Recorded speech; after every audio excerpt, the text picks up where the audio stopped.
শুক্রবার শপথ বাক্য পাঠ করলেন তিপ্রামথা দলের ১৩ জন বিধায়ক। বিধানসভার অধিবেশন কক্ষে বিধায়কদের শপথ বাক্য পাঠ করান প্রোটেম স্পিকার বিনয় ভূষণ দাস। শপথ গ্রহণ অনুষ্ঠানের শেষে সাংবাদিকদের মুখোমুখি হয়ে বিস্ফোরক তিপ্রামথা দলের সুপ্রিমো প্রদ্যুৎ কিশোর দেববর্মন। তিপ্রামথা দল যদি এই বিধানসভা নির্বাচনে লড়াই না করত তাহলে বিজেপি ৫০-এর অধিক আসন পেত। প্রদ্যুৎ কিশোর দেববর্মনের এই বক্তব্যের একাধিক প্রশ্ন উকি দিয়েছে। তিপ্রামথা দল এবারের বিধানসভা নির্বাচনে বিরোধী ভোট কেটেছে, এই প্রশ্নের উত্তরে বিস্ফোরক জবাব তিপ্রামথা চেয়ারম্যানের। সারা রাজ্যে যখন বাম কংগ্রেস জোট বিজেপি আইপিএফটি জোটকে হারাতে মরিয়া হয়ে মাঠে নেমেছিল, ঠিক তখনই তিপ্রামথা দলের ভূমিকা কি হবে তা নিয়ে রাজ্য রাজনীতিতে একাধিক জল্পনা দেখা গিয়েছিল। যদিও বিধানসভা নির্বাচনে বিরোধী ঐক্যমঞ্চে আসেনি তিপ্রামথা দল, ফলাফলের পর থেকেই বিরোধী শিবিরে একটাই কথা, তিপ্রামথা অজনজাতি আসনে প্রার্থী দেওয়াতেই বিজেপি দল পুনরায় শাসন ক্ষমতায় আসতে সুযোগ পেয়েছে। ভোট কাটাকাটির প্রশ্নে কংগ্রেস বিধায়ক সুদীপ রায় বর্মনের গলায়ও প্রায় একই সুর শোনা গেছে। টেরিটোরিয়াল কাউন্সিল এবং ত্রিপুরা রাজ্যের পূর্ণ রাজ্য মর্যাদা পাওয়ার পর এই প্রথমবার 38.97% নিয়ে কোন দল সরকার গঠন করেছে। আমাদের ব্যর্থতা এই জায়গায়, নিশ্চয়ই আগামী দিন এটা যেন না হয় সেদিক থেকে আমাদের লক্ষ্য রাখবো। এই তো আমরা ভোটটাকে কনসলিডেট করতে পারিনি, এটাই হচ্ছে আমাদের ব্যর্থতার কারণ। এটা যাতে আগামী দিন না হয় এটা আমরা সুনিশ্চিত করি। তাছাড়া বিভিন্ন মহলেও এই বিষয় নিয়েই আলোচনা। কেনই বা তিপ্রামথা দল বিভিন্ন অজনজাতি আসনগুলোতে প্রার্থী দিল? কি ছিল তিপ্রামথা দলের মূল লক্ষ্য? ত্রিপুরার মসনদে বসা নাকি শুধুমাত্র জনজাতি ভোট ব্যাংকের উপর খেলা?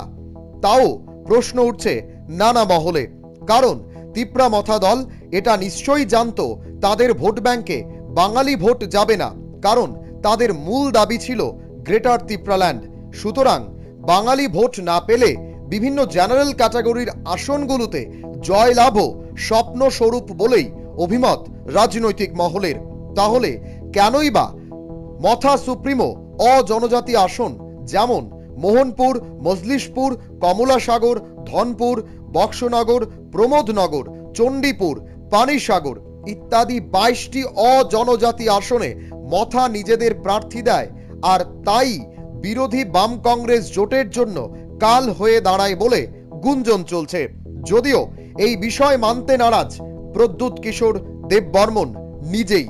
স্যার, অপোজিশনের একটা অংশ থেকে এটাও শোনা যাচ্ছে যে নির্বাচনের আগে আপনি রাজ্যের নায়ক ছিলেন নির্বাচনের, কিন্তু নির্বাচনের পর কোথাও ওরা আপনাকে খলনায়ক বলতে চাইছেন, কারণ আপনি একটা ভোট ডিভাইডেশনের ফলে অপোজিশন সরকারটাকে পরিবর্তন করতে পারেনি। ভোটটা ডিভাইড হয়ে গেছে। क्यों जीता इलेक्शन में? जितेंद्र चौधरी इलेक्शन में क्यों जीता? आप ये ऑफिशियल लाइन नहीं है। देखिए, मैं जानता हूं कि हर पार्टी में कुछ एलिमेंट्स होते हैं। सीपीएम का ये ऑफिशियल लाइन नहीं है, कांग्रेस का ये ऑफिशियल लाइन नहीं है, बीजेपी का भी ऑफिशियल लाइन नहीं है। मेरा हर अधिकार बनता है to go and fight in Surma. कहीं में लिखा है कि I don't have a right to fight in Surma. मेरा हर अधिकार बनता है to go and fight in Majlishpur. मेरा अधिकार बनता है मोहनपुर में फाइट करने के लिए। ये क्या सिर्फ कहीं में लिखा गया है कि यहाँ में कोई रीजनल पार्टी नहीं फाइट कर सकता? और ये बात क्लियरली मानना पड़ेगा कि हिंदू बंगाली वोट इस बार ज़्यादा, आपका सर्वे बता रहा, मैं नहीं बता रहा हूँ, हिंदू बंगाली वोट पश्चिम बंगाल में ज़्यादा बीजेपी को गया, मुस्लिम वोट ज़्यादा ममता को गया, त्रिपुरा में सेम ज़्यादा बीजेपी को गया है, एंड माइनॉरिटी वोट्स ज़्यादा गया है टुवर्ड्स सीपीएम एंड कांग्रेस, और ट्राइबल वोट्स मेरे पास आया है। তাছাড়া ফলাফলের পাই চার্টেও একই বিষয় উঠে এসেছে। 39% ভোট পেয়ে 32 আসন নিয়ে রাজ্যে ক্ষমতায় বিজেপি দল, যেখানে বিরোধী শিবিরে ভোট গেছে 61%। শুক্রবার এই নিয়েও সওয়াল করেন কংগ্রেস বিধায়ক সুদীপ রায় বর্মন। কেন হাল্লা? রেজাল্ট, তার স্ট্যাটিস্টিক্স প্রত্যেকটি ভোটারের কাছে আছে, প্রত্যেকটি ক্ষমতাবোধকের কাছে আছে। তারা ইতিমধ্যেই কেন 60% ভোট পাওয়া সত্ত্বেও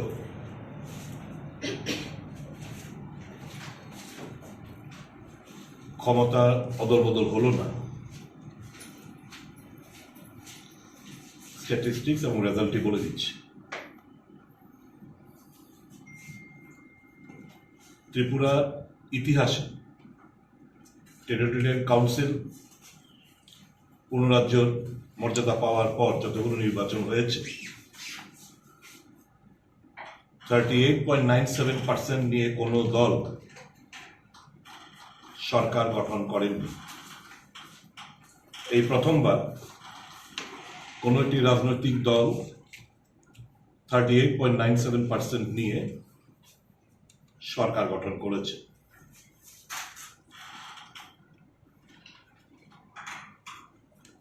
ইতিপূর্বে যখন কংগ্রেস জোট লড়াই করেছিল বামপন্থীদের বিরুদ্ধে, আমাদের ভোট শেয়ার 46% থাকা সত্ত্বেও আমরা কখনো 10টা, কখনো 11টা, কখনো 19টা আসন আমরা জয়লাভ করি।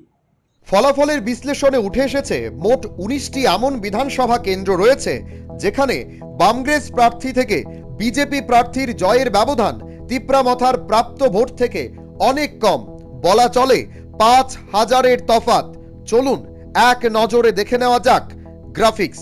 মোহনপুর বিজেপি প্রার্থীর প্রাপ্ত ভোট 19,663, কংগ্রেস প্রার্থীর প্রাপ্ত ভোট 10,588, মথা প্রার্থীর প্রাপ্ত ভোট 12,278, যেখানে বিজেপি এবং কংগ্রেস প্রার্থীর মধ্যে জয়ের ব্যবধান 9,075, অথচ মথার প্রাপ্ত ভোট 12,278। খয়েরপুরে বিজেপি প্রার্থীর প্রাপ্ত ভোট 22,453, সিপিআইএম প্রার্থীর প্রাপ্ত ভোট 18,443, মথা প্রার্থীর প্রাপ্ত ভোট 5,147, অথচ বিজেপি জয়ের ব্যবধান সিপিআইএম প্রার্থী থেকে 4,110টি ভোট। মজলিশপুর বিজেপি প্রার্থীর প্রাপ্ত ভোট 21,349, সিপিআইএম প্রার্থীর প্রাপ্ত ভোট 16,177, মথা প্রার্থীর প্রাপ্ত ভোট 6,996, বিজেপি প্রার্থীর জয়ের ব্যবধান সিপিআইএম প্রার্থী থেকে 5,172। কমলাসাগর বিজেপি প্রার্থীর প্রাপ্ত ভোট 19,052, সিপিআইএম প্রার্থীর প্রাপ্ত ভোট 17,308, মথা প্রার্থীর প্রাপ্ত ভোট 2,311, বিজেপি প্রার্থীর জয়ের ব্যবধান সিপিআইএম প্রার্থী থেকে সেই কেন্দ্রে 1,744। বিশালগড়ে বিজেপি প্রার্থীর প্রাপ্ত ভোট 22,314, সিপিআইএম প্রার্থীর প্রাপ্ত ভোট 20,988, মথা প্রার্থীর প্রাপ্ত ভোট 1,606, অথচ বিজেপি প্রার্থীর জয়ের ব্যবধান 1,326।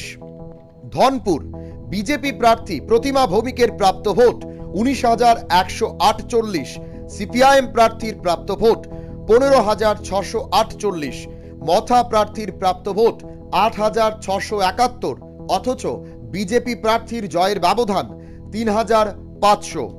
তেলিয়ামুড়ায় বিজেপি প্রার্থী কল্যাণী রায়ের প্রাপ্ত ভোট 16,755, কংগ্রেস প্রার্থীর প্রাপ্ত ভোট 12,603, মথা প্রার্থীর প্রাপ্ত ভোট 8,904, অথচ বিজেপি প্রার্থীর জয়ের ব্যবধান 4,152।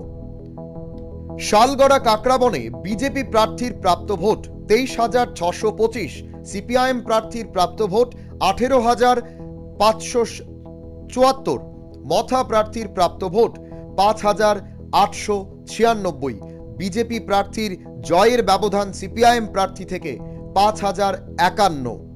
রাজনগরে বিজেপি প্রার্থীর প্রাপ্ত ভোট 20,849, সিপিআইএম প্রার্থীর প্রাপ্ত ভোট 19,514টি, মথা প্রার্থীর প্রাপ্ত ভোট 2,266টি, অথচ বিজেপি প্রার্থীর জয়ের ব্যবধান 1,335।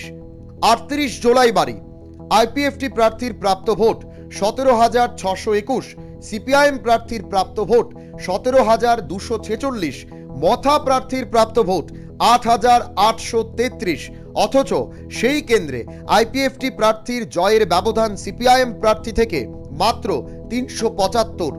39 মনোকেন্দ্রে বিজেপি প্রার্থীর প্রাপ্ত ভোট 15,469, সিপিআইএম প্রার্থীর প্রাপ্ত ভোট 14,922টি ভোট, মথা প্রার্থীর প্রাপ্ত ভোট 13,650টি।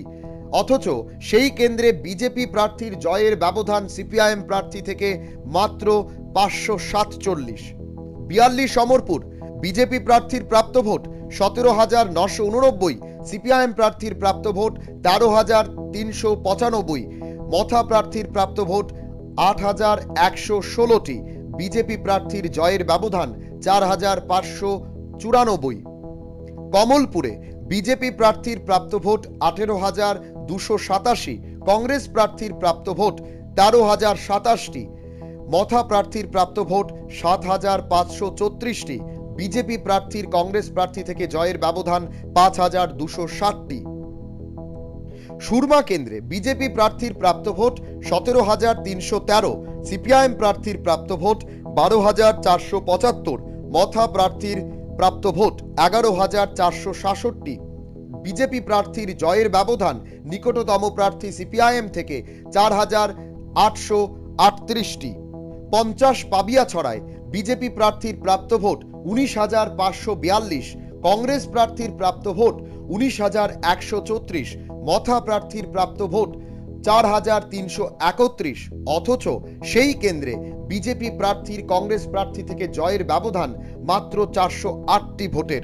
52 চণ্ডীপুর বিজেপি প্রার্থী টিঙ্কু রায়ের প্রাপ্ত ভোট 17,395, সিপিআইএম প্রার্থীর প্রাপ্ত ভোট 16,818টি, মথা প্রার্থীর প্রাপ্ত ভোট 5,379টি, বিজেপি প্রার্থী সিপিআইএম প্রার্থী থেকে জয়ের ব্যবধান মাত্র 577টি। বাগবাসা কেন্দ্রে বিজেপি প্রার্থীর প্রাপ্ত ভোট 18,905টি, সিপিআইএম প্রার্থীর প্রাপ্ত ভোট 17,444টি, মথা প্রার্থীর প্রাপ্ত ভোট 2,281টি। অথচ সেই কেন্দ্রে বিজেপি প্রার্থী সিপিআইএম প্রার্থী থেকে 1,461টি ভোটের ব্যবধানে জয়লাভ করেছে। 58 পানিসাগরে বিজেপি প্রার্থীর প্রাপ্ত ভোট 15,745, সিপিআইএম প্রার্থীর প্রাপ্ত ভোট 13,247, মথা প্রার্থীর প্রাপ্ত ভোট 7,612টি, বিজেপি প্রার্থী সেই কেন্দ্রে সিপিআইএম প্রার্থী থেকে 2,498টি ভোটের ব্যবধানে জয়লাভ করেছে। 59 প্যাচারতলে বিজেপি প্রার্থীর প্রাপ্ত ভোট 17,781, সিপিআইএম প্রার্থীর প্রাপ্ত ভোট 9,808টি, মথা প্রার্থীর প্রাপ্ত ভোট 9,644টি। অথচ সেই কেন্দ্রে বিজেপি প্রার্থী শান্তনা চাকমা সিপিআইএম প্রার্থী থেকে মাত্র 7,973টি ভোটের ব্যবধানে জয়লাভ করেছে। শুধু তাই নয়, এমন বহু কেন্দ্র রয়েছে যেখানে তিপ্রা মথা দল দ্বিতীয় স্থানে উঠে এসেছে। যদি সেখানে বাম কংগ্রেস জোট কোনো প্রার্থী না দিত, তাহলে হয়তো বিরোধী শিবিরের সফলতা আসত। নির্বাচনের ফলাফলের বিশ্লেষণের পর রাজনৈতিক মহলের চর্চায় উঠে এসেছে বিজেপি দল প্রতি নির্বাচনে যে নির্বাচনী প্রকৌশলী নেয়, তার সাথে বিরোধীদের নির্বাচনী প্রকৌশল অনেকটাই আলাদা। বিরোধীরা সেই দিক থেকে অনেকটাই পিছিয়ে বিজেপির তুলনায়। ব্যুরো রিপোর্ট, পাবলিক নাও।